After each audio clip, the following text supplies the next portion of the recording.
he used to set us homeworks, and 1 week it'd be the bus stop, and the next week it'd be the fruit market or something. We realised that actually we could just change the first picture from bus stop to fruit market and change the time. And so it was all a bit, art was all a bit of a joke really, until I think, I was saying to Norman, we were talking about art, you know, being to do it, and Ken always said you have to be so self-centred. And my childhood, although it was very happy, I had lots of friends, we grew up in the middle of a wood, in the middle of nowhere, so I spent a lot of time on my own, and I kind of think that's kind of quite important, that, you know, you kind of, I'm a bit of a navel gazer really, and it was probably when I was about 15, I think I got into it really, was when I used to spend every summer then in the woods building camps and trying to catch rabbits, never caught any, and every winter in my dad's shed making a model railway and building scenery and stuff like that. And then when I was about 15, I was just looking for a book like Richard and came across some, no, it's fine, don't read that, carry on, but came across some just illustrations of, I think they were woodland scenes, something really cheesy, it wasn't really that great, but, and I copied them. I thought I'd have a go at copying them because I just liked the scenes and wanted to go on my wall. And it worked, and it kind of came out all right. And I thought, oh, this could be quite good fun, you know. And I think perhaps I can do this. So I kind of, that's what really, I sort of from then on, I kind of thought, perhaps I can do it. I think that's what it is, you know, having that belief that you can do it. But as I say, at A level, so I did O level. But at A level, I was clearly the worst at drawing in the class. I mean, absolutely awful. We would do figure drawing. Well, we didn't do figure drawing. We used to draw each other, and my proportions were all over the place. And there was about 5 or 6 of us, and all the others seemed to be much much better. They could draw, you know, or compared to me, they could draw.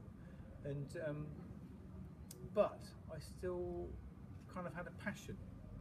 So kind of, you know, when you come across art, you see there's lots of things like portrait painting stuff. I think it's really hard, and I don't know how people can do it. But as long as I'm passionate about something and I kind of want to do it, I think there's a, you know, somehow we'll get there. You know, it'll drive it, sort of thing.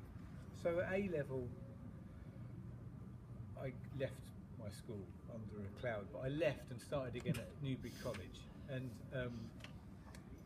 Newbury College, which was a further education college, so it was all much lamer, but suddenly art was opened out and we'd stopped going to, you know, at school it was kind of drawing a still life for 8 years or something. And suddenly now at art college there was clay, there was photography, there was, you know, there was everything.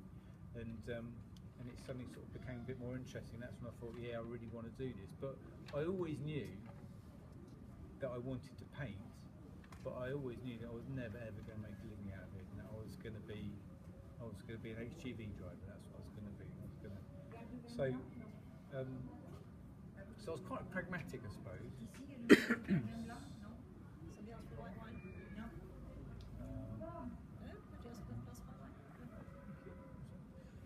So that was at Newbury College, and then when in Berkshire, this is a bit boring, this bit, but in Berkshire there's only one foundation course. So foundation course before degree, where you do, I don't know if everyone knows this, but a foundation course is where you would do, you say I want to do art, before degree, what am I going to do? Am I going to do fashion photography? What is it? You know, and the foundation courses are well, certainly were then brilliant. And there was only one in Berkshire and Maidenhead, which was good news, because if you didn't get into Maidenhead, you got the county council would give you a grant to go wherever you wanted to go. So it's kind of like people looking around at different colleges, which didn't normally happen. Usually we went to their local sort of foundation course.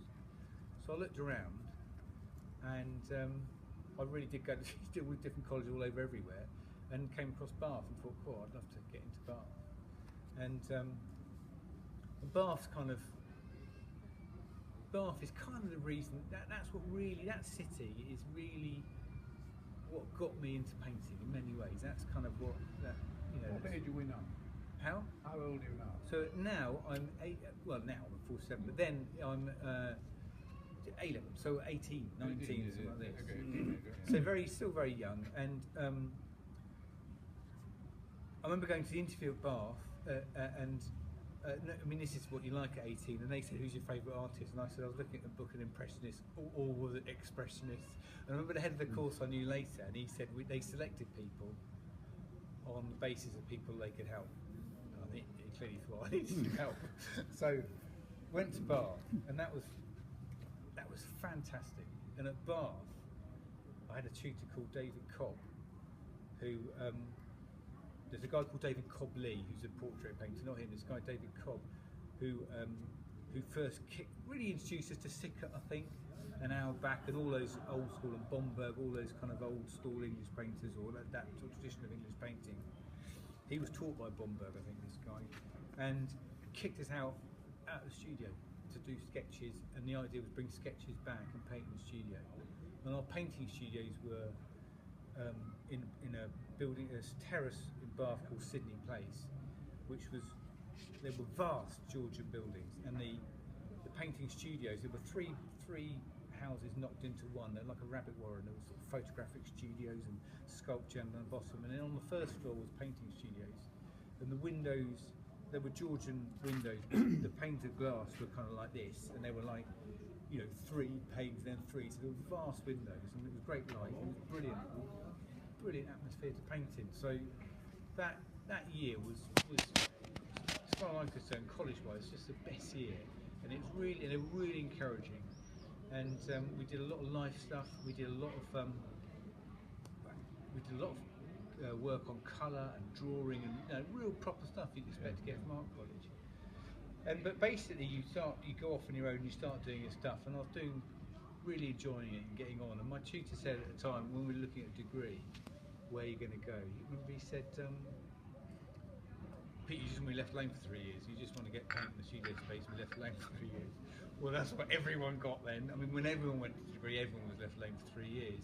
And me and my mates decided, probably mistakenly, rather than go for London, which is where, you know, St Martin's and Goldsmiths and all these kind of colleges where all the bright young things came from, that we wanted to go up north for a bit of culture shock, us sort of middle class boys. So I applied for Liverpool.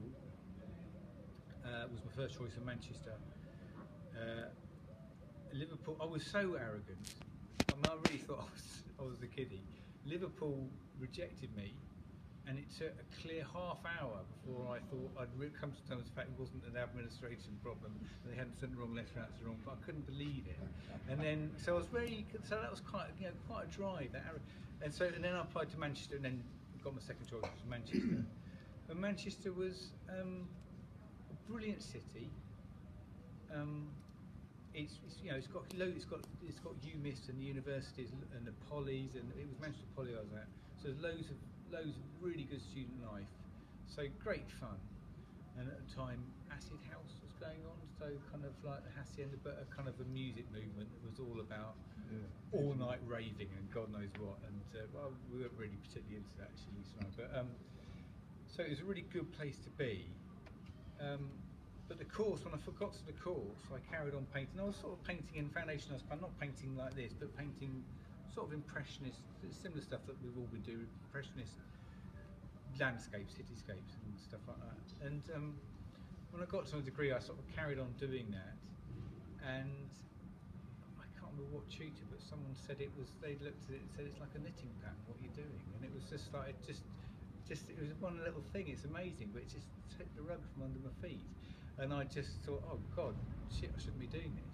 And the head of the course was a modernist, so that's probably, he was really into open field abstract, American expressionism, Rothko, Diebenkorn and things like that.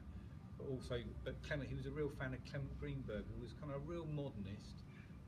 Sorry if I'm teaching people to suck eggs, but Clement Greenberg and that belief in painting was all about, it seems to me, doing it right, getting it right. It was an obsession with Velázquez triangle and the golden section and all this sort of stuff. But then we were doing, or he was doing certainly, triangles, 3-4 triangles on a canvas. I mean, that was kind of it, And I thought, well, I've obviously got it wrong. I need to kind of learn about painting. It was really weird, and so I made a big wrong left turn for a long time, when I thought I'd be all cerebral and talk about and get into abstract painting and do areas of colour. And so for 3 years at art college, I painted colour squares.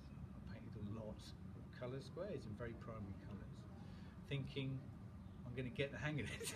I'm going to know what it's all about. I was thinking, I thought I could somehow work it. And my mum came up to my degree show, burst into tears. And I said, it's all right, Mum. You know, we signed in for 95% of the time, and you get a 2-1 on that, and that's basically what happens. And then 2 years after college, I carried on painting my colour squares. I was convinced that, you know, and so that was carried on in Manchester. And to pay my way, I counted sausages at Madison Walls from 8 o'clock in the morning to 2 in the afternoon, and painted in the afternoons. And carried on doing that for a bit. And then eventually decided I wanted to carry on with art. I didn't want to count sausages. So I did a PGCE in South East London. So the idea was to teach post-compulsory. But when... Sorry to interrupt. Where in South East London? So Greenwich, yeah, Greenwich. Because Elton Poly became Greenwich University. Right. So it was a time when Stephen Lawrence was murdered. That sort of time. So, Oh now I'm kind of I don't know, late 20s, I suppose. And but I had a real crisis then, because I thought if I'm going to teach art, I'm going to have to know about it. And if I'm this modernist, I really need to know. I can't just, you know, I've done 7 years of painting colour squares, but I need to know why I've done them and what they're about and stuff like this. I was still kind of believing in it, but so I decided what I'd do is I'd read books. I've still got Caroline's Gombrich, and I'd read Herschel B. Chipp's Theories of Modern Art. It's that thing, right? And I'm not a reader, and if you've not gathered, there's not a great deal in between my ears. I'm not very bright, and I went, and to prove it, I went through. I think it was one of them, Gombrich or Herschel B. Chipp. About halfway through, it killed me. I got about halfway through, and there was a word I couldn't get. And Lisa said, "Well, phone Caroline up, my clever sister. She'll know." So I phoned Caroline up. I said, "Caroline, I'm reading a book on the history of art, or 20th century art. There's a word I don't understand." She said, "What is it, P?" I said, "It's Proa." She said, "Proa? Well, spell it, P." Well, it's P-R-E-W-A-R. To which she said, "That's pre-war, P." And then I saw it over. And basically that's where and then I kind of realised that really, it was basically that it was a dead end. So that was that, and then various things happened after I did the degree. I passed it. Thank God I didn't get any lecturing jobs for the sake of all those students, actually, and me and everybody. And then I just thought, actually, I've had enough of art. It killed me off that. It was just like, understandably, and so various things, fitting aerials and satellite dishes at ground level because I'm scared of heights, and doing all sorts of things. And then we moved down to Bath because Lisa was at the time temping as well, or doing. So we moved down there because it was a nice place. We had friends there, and we just thought it was rather lovely. Are we married now? So no, not married.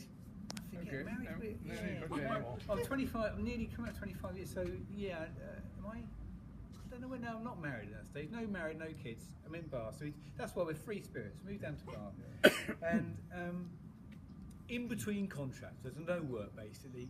I just thought, put art behind me. I want to draw. I just wanted to draw Bath. I thought, God, this would be really good to draw that, and that was it. And that was at last coming back to doing what I want to do with my heart rather than my brain. Suddenly it's clicked, and that was it. And that's kind of still, to a certain extent, where I'm at. And I just you know, I do what I want. I do what I want. And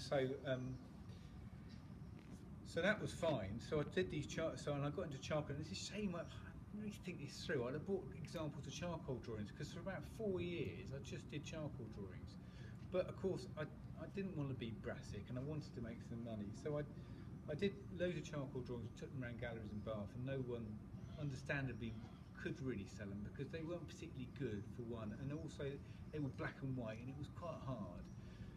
But that just made me cross, and I thought they were wrong because I was brilliant. And so I took to the streets to sell. I thought, well, I'll show them to the public, and they'll bloody buy it. And as we know, the public will buy it as long as you price it right. And after about 3 months of sitting on the streets and getting under everyone's, eventually someone, I remember the first time someone bought something, was phenomenal. You know, it's the most, you know, whenever you sell anything, it's the most amazing feeling that you, especially with charcoal, because charcoal is burnt wood. To do burnt wood on paper, to do so, and that was, and there's a great long boring story about the so having this portfolio of drawings, and some guy come up to me and asked me if they're for sale, and I said yeah, and he said, well, that's a shame because I'm from the council, and then they stopped me doing it. They came down that time.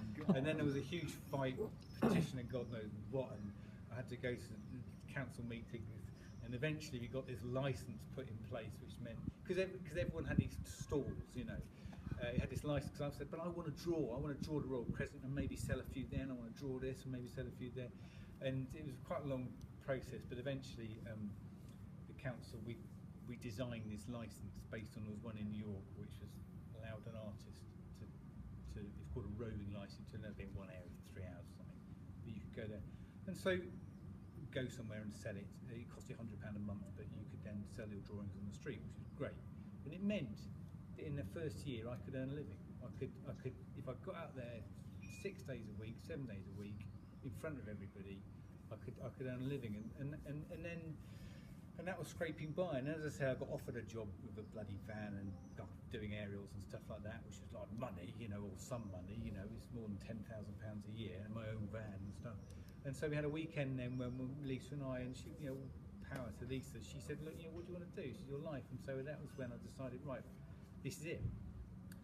And the rest is kind of history. The rest is kind of but having that bedrock of being able to sell stuff at a price is brilliant, and you realise that you can earn a living, and that's, you know, always go back to that. Things go tits up. How did you price them? I 45 quid is how I priced them. They were 45 quid for charcoal drawing. I did repro prints for £12, £20. So you think a repro was £20, a charcoal drawing was £45, and everyone bought the prints because they were £20. Way back when that was worth a lot more than it is now. Well, no, not really actually. Well, yeah, I suppose a bit, but not that much. I mean, 45 quid. But I used to sit on Milsom Street and get phenomenally angry, taking, you know, nothing in a day, and watching people buy sofas and clothes and stuff like that, and just really, you know. Yeah. But the charcoal drawings were great, and they were a bedrock in terms of art. They were because Bath is very like, it's like Arles actually, in the stone it's kind of that sort of all that similar colour. So tonally, it's brilliant. So because it's, you know, you haven't got all these different coloured local colours sort of messing things up. So the charcoal was brilliant for that, and so I'd do about 2 hours, and I'd just completely cover a sheet of charcoal, and then just move it about with my hands and sort of smudge it and stuff like that, and just really end up with areas of tone. And then over the years, I kind of managed to refine it. So I got to a stage where it was kind of, they were looking like windows and things like that, and it was kind of, and I did that for about, all I wanted to do actually was charcoal drawing. But some American guy kept on me, you got to do oil paintings, Peter, you'll never get any money, and it was kind of right in the end. And it wasn't because of him, but I wanted to eventually move into oil. I moved into oil paint, and sadly now, kind of the charcoal drawings, because they're drawings, I don't really. It's really sad, but it's an economics thing. I don't really do much anymore. And it's a bit of a shame, but that tonal background is kind of still, I think, still there. And that's kind of you draw with a brush now, like you. Yeah, well, that's what I hope.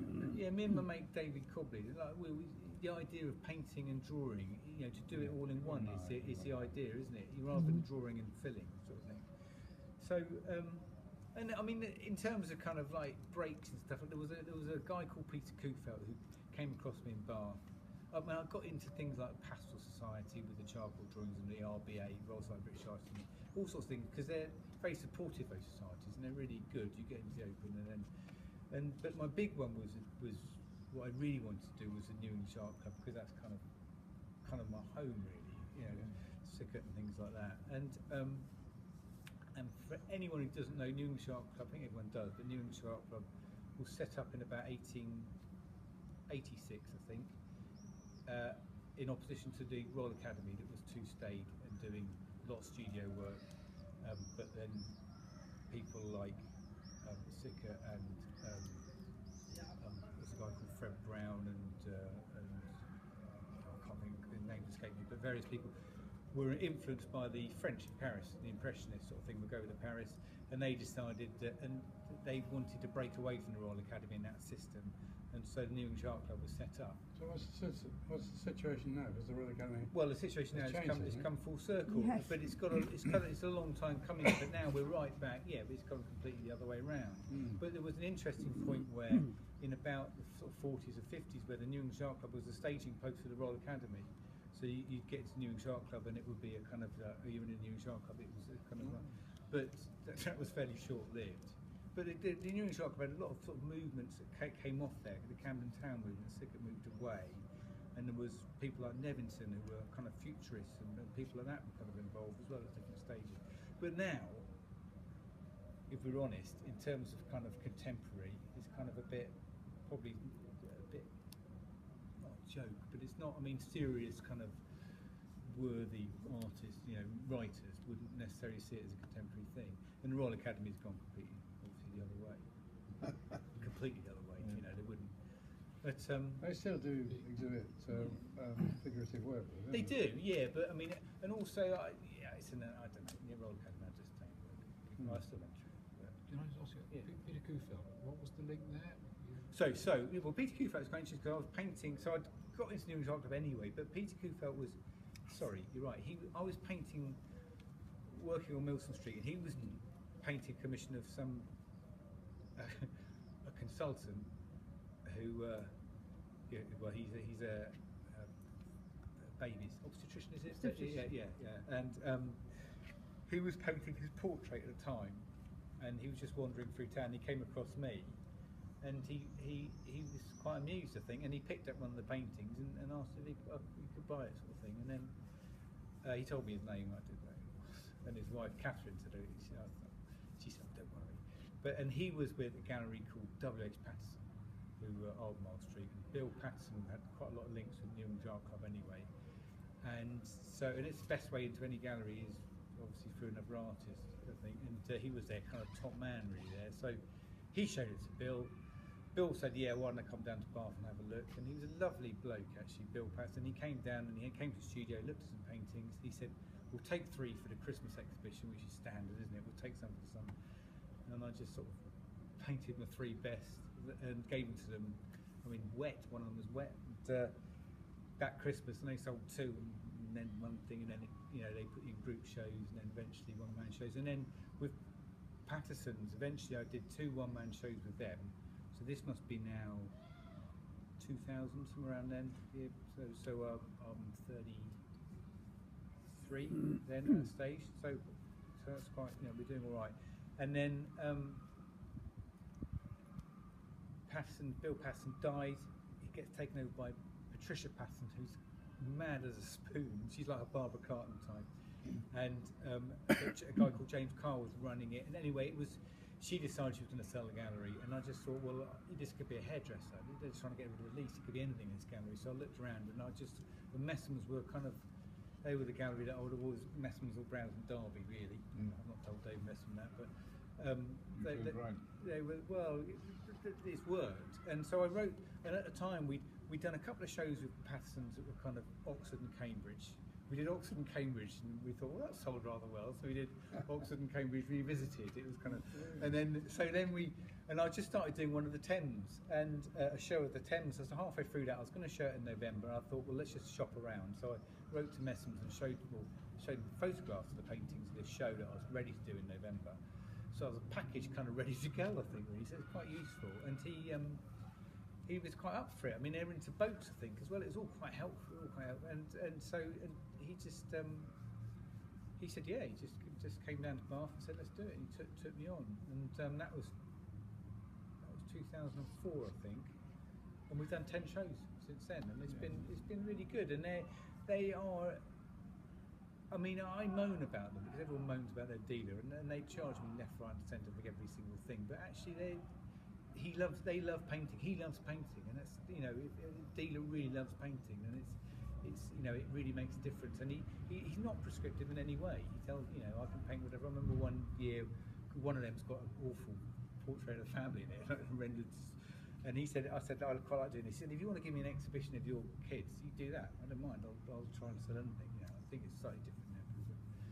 And it's been really good with them. And we did, but alongside that, the Victoria Art Gallery in Bath was always very helpful. And I had shows with them. The curator there, John Bennington, he bought a painting quite early on, before I was involved at Patterson's for the collection, and then he gave me shows there, and that's really good. And Bath that's my kind of bedrock of my kind of punters, if you like, in Bath, and so I still have shows there, and we do, and you know, they're lovely, the shows in Bath, because they're 3-month shows, and mirror plates and walls, catalogues. It's just beautiful.